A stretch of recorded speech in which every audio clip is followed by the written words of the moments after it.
Amém. Como é bom esse texto, né, queridos? Aleluia. Amados, eu vou falar para toda a família hoje. Não se preocupe, vai chegar a sua hora. Vem um membro da família que está aí sorrindo das mulheres agora. Nós vamos conversar sobre o papel de todos os membros da família. Paulo, escrevendo à igreja de Éfeso, aqui nessa seção da sua carta, ele faz uma recapitulação dos deveres domésticos da família cristã. Irmãos, a família é uma instituição criada por Deus, pensada por Deus, planejada por Deus, executada por Deus e sustentada por Deus. Porém, a família sem a presença de Deus não é uma família completa, não é uma família perfeita. A família precisa estar no centro da vontade de Deus. A família precisa convidar o Senhor para fazer parte dela.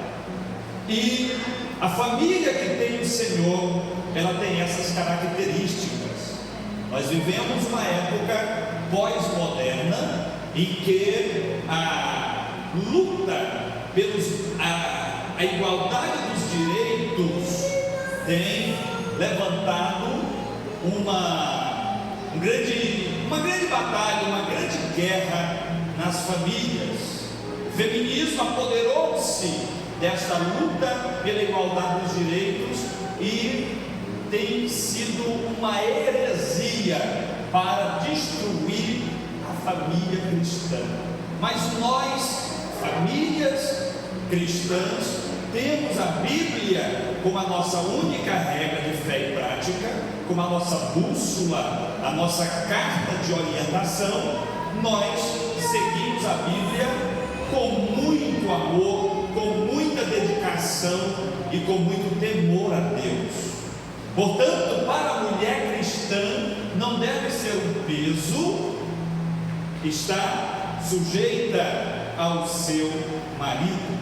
Para a mulher cristã, não deve ser um símbolo de pequenez estar sujeita ao seu marido.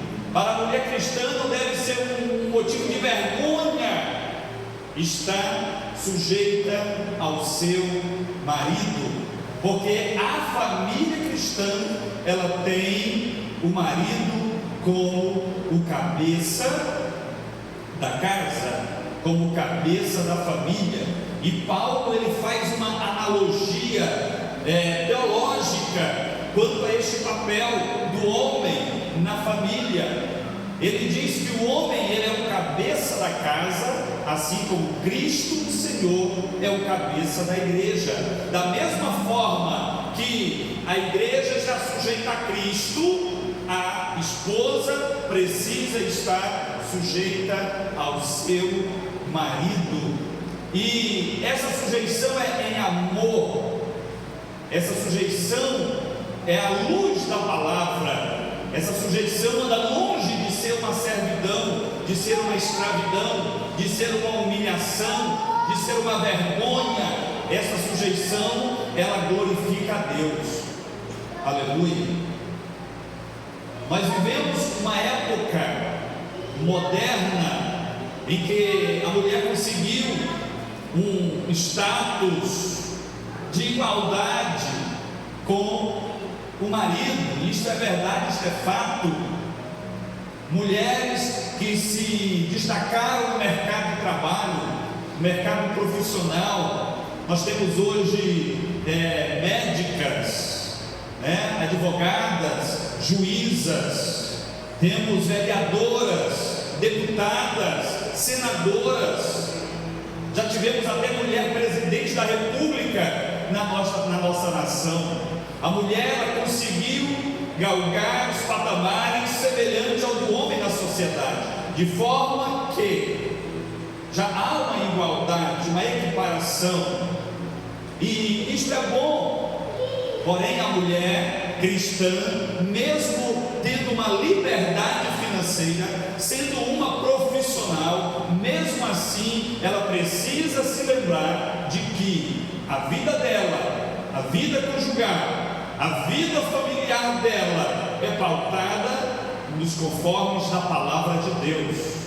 Não vos conformeis com este mundo. A Bíblia, ela está na contramão do mundo. O mundo diz que a mulher é independente, a mulher faz o que quer, a mulher não deve ser submissa, mas a palavra de Deus, ela deixa bem claro: se dois não estiverem de acordo, não poderão andar juntos. E a submissão no relacionamento matrimonial, ela fala essa completude que o matrimônio gera, tá, amados? Mas eu queria agora falar com os homens, e eu queria pedir a ajuda dos homens para ler comigo. O texto dos homens é maior, viu? Vai do versículo 25 até o versículo número 33. Isso significa que a responsabilidade dos homens também é maior. Vamos ler, quero ouvir os homens lendo comigo. Vamos lá? Vós, marido. Cadê os homens? Vamos lá. Vamos juntos. Vamos lá, eu quero ouvir a voz de vocês. Vamos lá? Vós.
Sujeição da mulher carinhosamente, respeitosamente, amavelmente ao marido.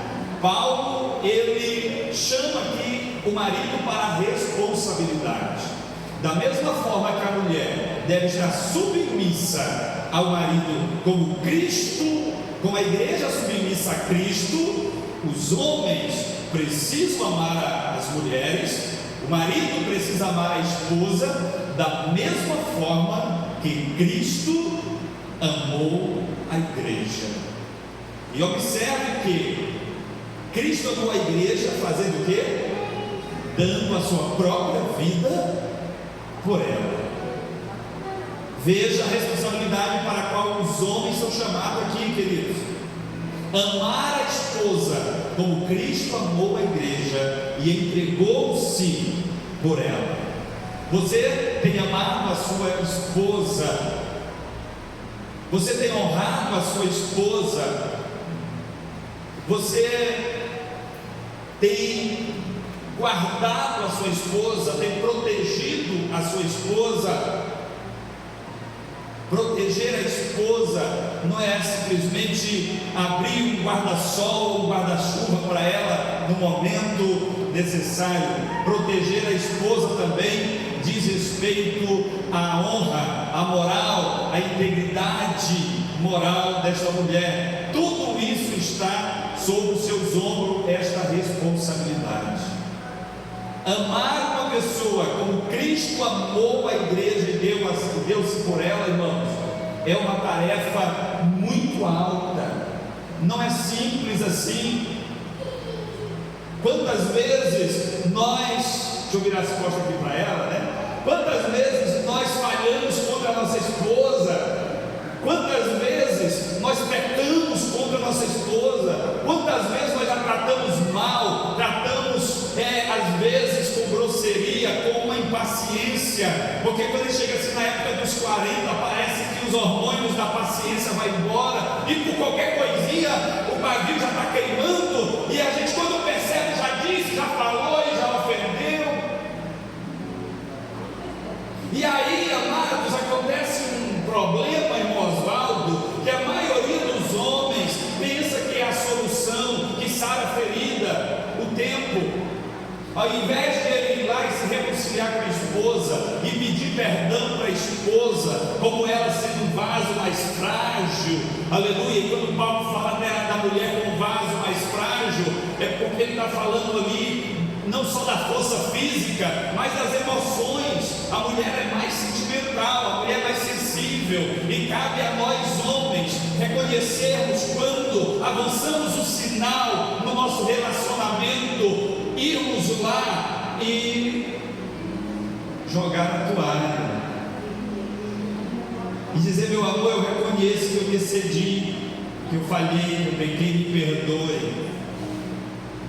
Tem homens que ele acha que dormir virado as costas um para o outro 2 ou 3 noites já resolve, daqui a pouco esqueceu e ela vai ter que ceder, e porque é assim mesmo, comigo é assim, eu fui feito assim, nasci assim, vou morrer assim.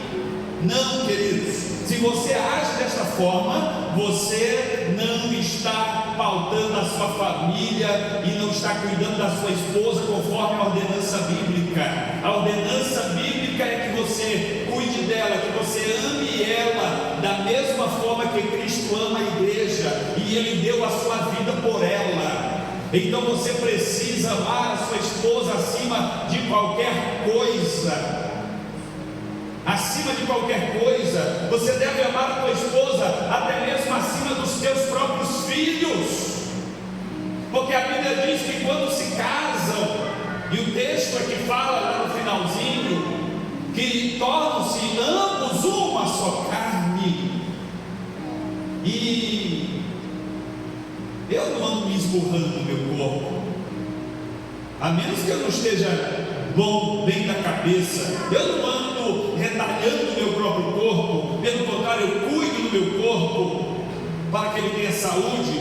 Eu amo o meu corpo, e a Bíblia diz aqui no texto que eu preciso amar a minha esposa da mesma forma que eu amo a mim mesmo, que eu cuido de mim mesmo. Isso inclui toda a provisão do nosso lar, mas inclui também a segurança emocional que eu preciso transmitir para a minha esposa. Se eu estou permitindo que a minha esposa esteja dormindo magoada comigo, eu não estou cumprindo com este papel. É como se eu resolvesse passar uma semana sem tomar banho. É como se eu resolvesse passar uma semana sem comer.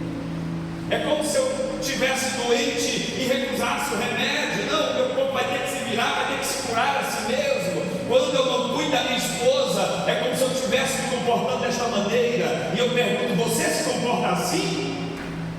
Principalmente nós homens, quando estamos doentes, meu Deus, o céu cai.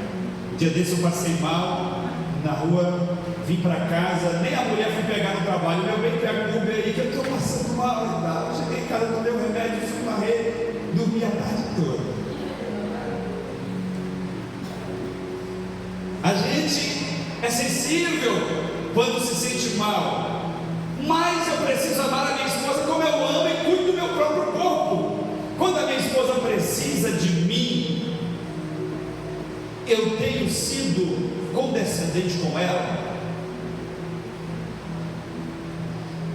Irmãos, e a mulher tem uma necessidade, homens, maior do que a necessidade de arroz e feijão,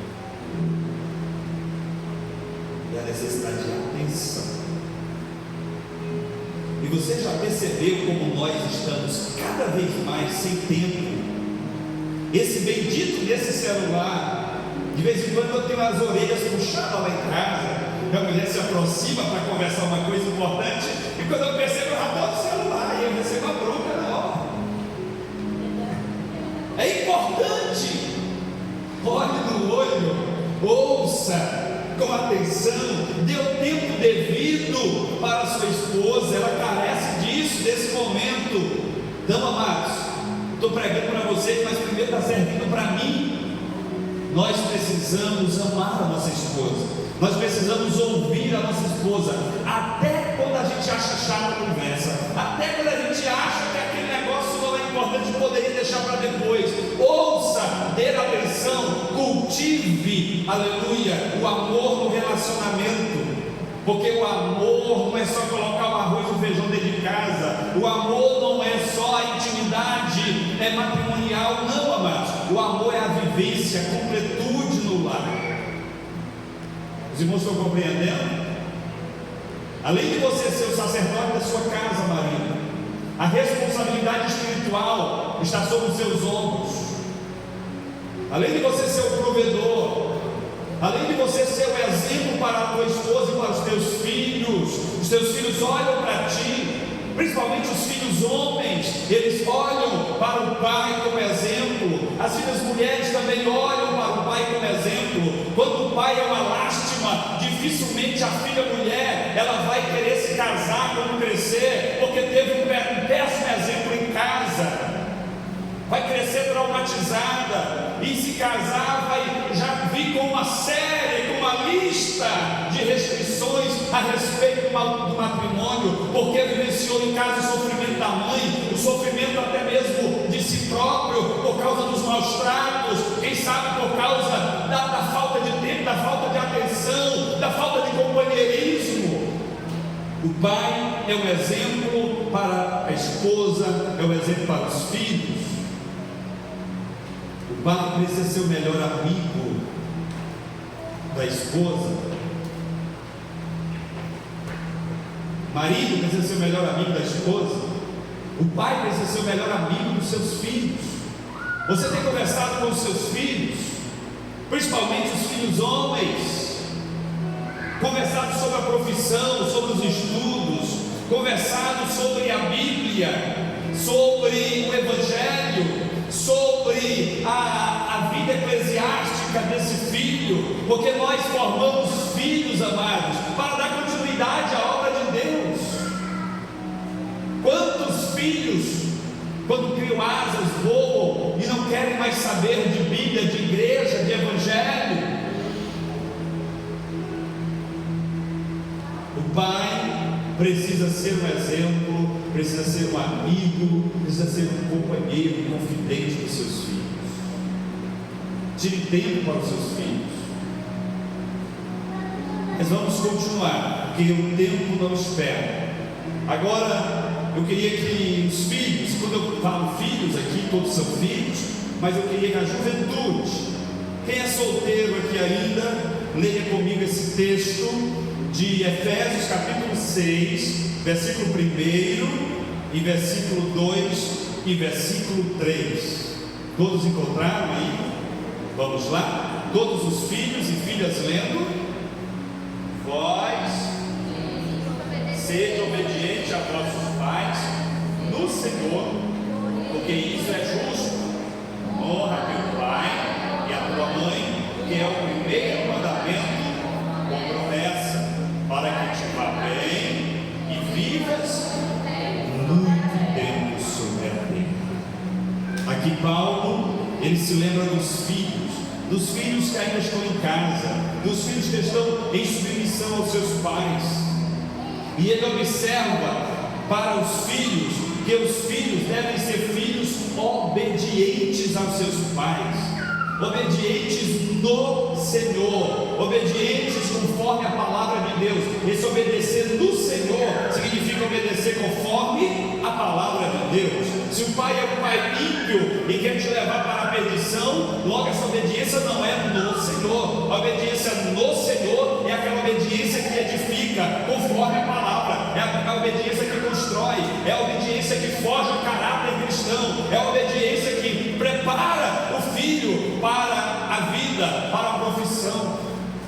Portanto, filhos, obedeçam em tudo os vossos pais. Você tem obedecido os seus pais em tudo? Você tem honrado os seus pais em tudo? Tem filho que até obedece à força, mas ele não honra. E observe que o mandamento diz: obedecer em tudo, mas ele também diz: honra. Não é obedecer de cara feia, não é obedecer para não apanhar, é obedecer por amor, é obedecer por convicção cristã. Louvado seja o nome do Senhor, porque repousa uma promessa aqui, filhos e filhas, sobre vocês. É um mandamento com promessa. Aleluia. Seja obediente aos teus pais, honre aos teus pais, e os teus dias serão fartos, serão prósperos, serão abençoados sobre a terra. Louvado seja Deus. Filho não é para andar escondido dos pais, não é para andar aprontando coisas que os pais não possam saber. Não, filhos, seus pais são os seus primeiros amigos, são os seus maiores amigos. Seus pais não são só os seus provedores, não. Tem filhos que acham que o pai é obrigado a sustentar ele, só isso. Não, o pai, a mãe é responsável pela sua criação, pelo seu caráter, por forjar o seu caráter, o caráter cristão na tua vida. O pai precisa ser honrado. Quando a sua mãe disser: filho, essa roupa não está adequada para você, não faça aquele bico, e tem umas que tira zangada, outras teima e envergonha os pais. Isso você está desobedecendo e desonrando, trazendo maldição para a tua vida. Quando o pai disser: filho, esse local não é adequado, eu não gostaria que você fosse para tal lugar, e você teima e vai de qualquer maneira, você está sendo um pródigo, você está traindo maldição, está pecando em desobediência. Se você morrer no caminho, vai para o inferno, porque morreu em desobediência ao pai e à mãe. Seja obediente em amor, honrando os seus pais. Filho não fala mal de pai, amados. Falar mal do seu pai, da sua mãe, constitui uma desonra avassaladora. Tem filhos que saem costurando, falando mal da sua mãe, do seu pai, dos coleguinhas, no WhatsApp, porque a mãe não deixou, porque a mãe é abusada, porque a mãe é careta, porque a mãe é cruel, e outros nomes. Filhos que têm enfrentado os próprios pais em casa, xingando os pais, agredindo moralmente os pais. Aí vem para a igreja e canta no vocal, aí vem para a igreja e toca na banda, aí vem para a igreja e até prega. Quanta maldição você está traindo para a sua vida quando você não honra os seus pais. E é um pecado avassalador, destrutor. Honre os seus pais, obedeça os vossos pais no Senhor. Aleluia. No Senhor. Quanto aos pais, quem é pai aqui para presente? Pais e mães, leia comigo versículo 4. Aleluia. Só foi um versículo, mas olha o que esse versículo diz. Vamos lá? E vós, pais, não provoqueis a ira a vossos filhos, mas criai-os em quê? Em quê? Na doutrina e admoestação do Senhor. Aleluia. Os filhos gostam dessa parte. Pais, não provoqueis a ira dos vossos filhos. Mas deixa eu conversar com você um pouquinho. O que é provocar a ira?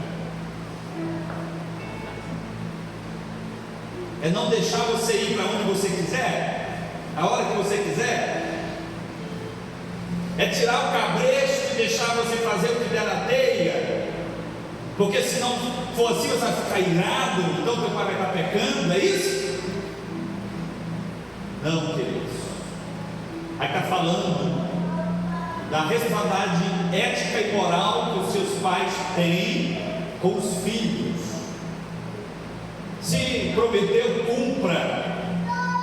Ainda que seja castigo, cumpra. Se é uma benevolência, se é uma bênção, uma dádiva, cumpra também. Não envergonhe os seus filhos em público. Tem pais que faz questão de humilhar os seus próprios filhos. Nós já não vivemos mais no tempo do carnicismo, vivemos uma época pós-moderna. Mas isso, filhos, não dá direito você responder o seu pai, desonrar o seu pai em público. Porque os filhos hoje, se a mãe está conversando uma coisa com a vizinha, com a irmã da igreja, a filha entra, o filho diz: é mentira, mãe, não foi assim não.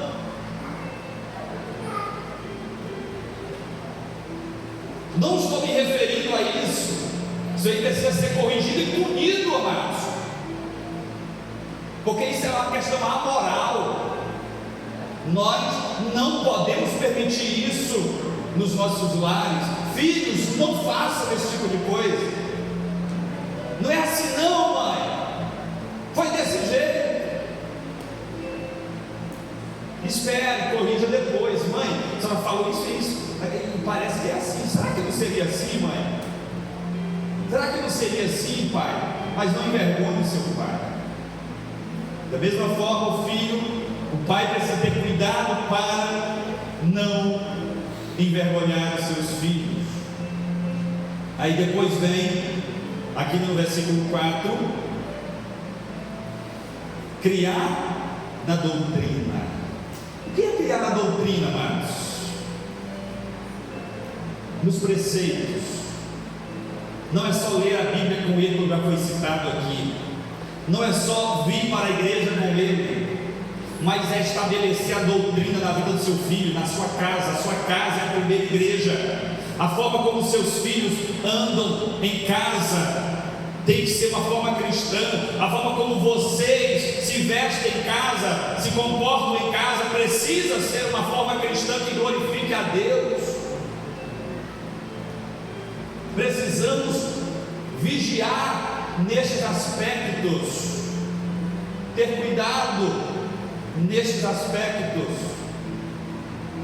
Precisamos manter a doutrina em casa, porque a igreja, a nossa casa é a primeira igreja. A nossa casa é a origem da igreja. A igreja mora lá na nossa casa. A minha família é a primeira igreja. Então precisa ter doutrina, precisa ter oração, precisa ter comunhão com a palavra, precisa ter leitura, precisa ter convivência cristã. Na minha casa não pode rodar música mundana, forró, axé e tantas outras coisas. Na minha casa não tem piadas pornográficas. Na minha casa não pode ser uma hospedagem para pornografia. A minha casa é uma extensão da casa de Deus, é um altar de louvor e adoração ao Senhor. Precisa ter doutrina, precisa ter também admoestação. O que é admoestar? É o mesmo que exortar, que ensinar, que aconselhar. Precisa ter bons conselhos. Portanto, pais cristãos, essa responsabilidade não é do professor da escola bíblica, não é do pastor da igreja. Essa responsabilidade é dos pais. Aconselhar os seus filhos, criar os filhos na doutrina. Criar os filhos na doutrina é uma responsabilidade dos pais. Se eles crescerem e se desviarem, amados, vai ser um problema deles com o Senhor. Mas se esforce para manter a doutrina com seus filhos. Se esforce. Filho de crente precisa, o homem, ter cabelo cortado como homem. Mulher precisa ter o cabelo cuidado como mulher. Filho, homem, precisa se vestir como homem. E filha mulher precisa se vestir vestir como mulher com decência, conforme diz a palavra de Deus.